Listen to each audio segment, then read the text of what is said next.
Hi అండి, అందరికీ నమస్కారం. నా వంట మీ ఇంట ఛానల్కి స్వాగతం అండి. ఈరోజు మన ఆంధ్ర స్పెషల్ అయిన చేపల పులుసు ఎలా చేసుకోవాలో చెప్తాను. అందుకోసం నేను ముందుగా చేపల్ని నీట్గా క్లీన్ చేసి ఇలా తీసుకుంటున్నానండి.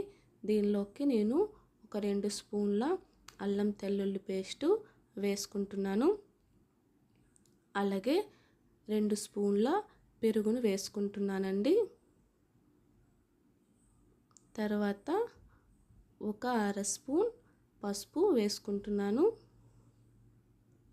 అలాగే ధనియాల పౌడర్ ఒక అర స్పూన్ వేసుకుంటున్నాను.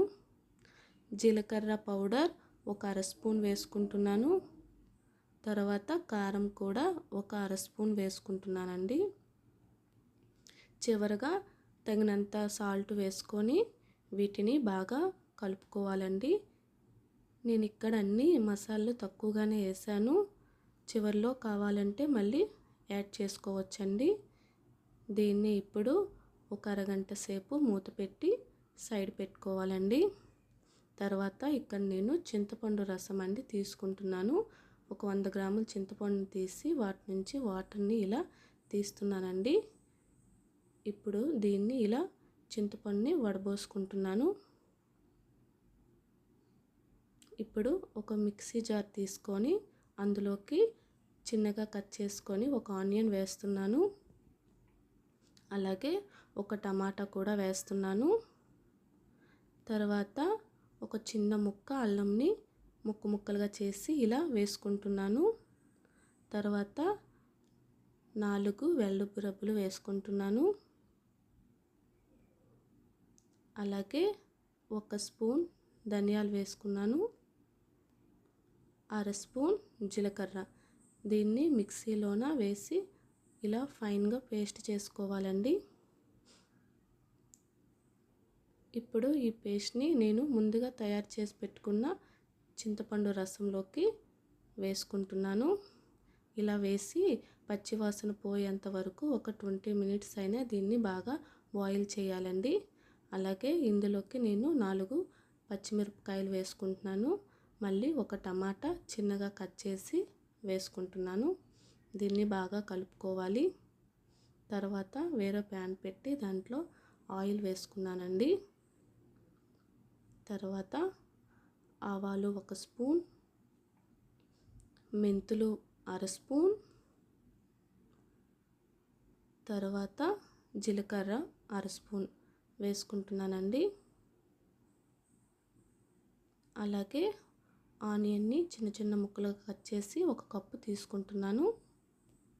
వీటన్నిటిని బాగా కలుపుకొని మనం ఫ్రై చేయాలండి. ఇలా 2-3 మినిట్స్ వీటిని ఫ్రై చేసుకోవాలి. తర్వాత టమాటా కూడా యాడ్ చేయాలి. ఇప్పుడు ముందుగా తయారు చేసుకున్న చేప ముక్కల్ని ఇందులోకి 1 బై 1 వేసుకోవాలండి.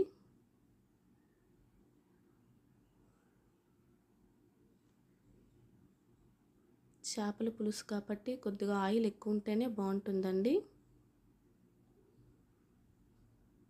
ఇలా అన్ని ముక్కలు ఇలా అరేంజ్ చేసుకోవాలండి.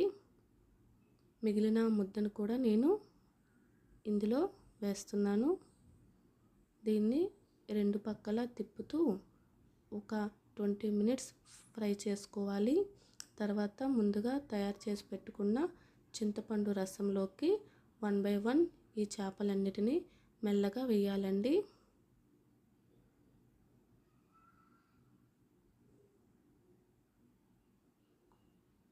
ఇలా అన్ని చేప ముక్కల్ని కూడా మనం వేసుకోవాలండి.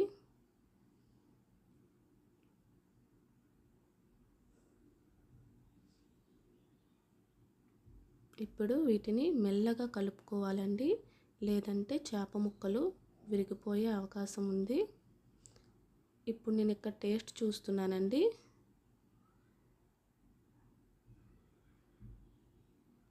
నాకు ఇక్కడ ఉప్పు సరిపోలేదు, అందుకే కొద్దిగా ఉప్పు వేసుకుంటున్నాను. అలాగే కారం కూడా సరిపోలేదు, కారం కూడా నేను వేసుకుంటున్నాను. చివరగా దించే ముందు చిన్న బెల్లం ముక్కని ఇలా వేసుకోవాలండి. బెల్లం వేయడం వల్ల మంచి ఫ్లేవర్ వస్తుంది, మంచి టేస్ట్ కూడా వస్తుంది. మెల్లగా వీటిని మనం కలుపుకోవాలండి. ఎక్కువసేపు బాయిల్ చేయవలసిన అవసరం లేదు. ఆల్రెడీ మనం చింతపండు బాయిల్ చేసి ఉన్నాం కాబట్టి ఇప్పుడు దీన్ని ఒక ప్లేట్లోకి తీసుకోవాలండి. చూడండి ఎంత కలర్ఫుల్గా ఎంత బాగా వచ్చిందో. మీరు కూడా దీన్ని ట్రై చేయండి. వేడి వేడి అన్నంలోకి దీన్ని కలుపుకొని తింటే భలే ఉంటుందండి. ప్లీజ్ నా ఛానల్ని సబ్స్క్రైబ్ చేయండి. Thank you for watching.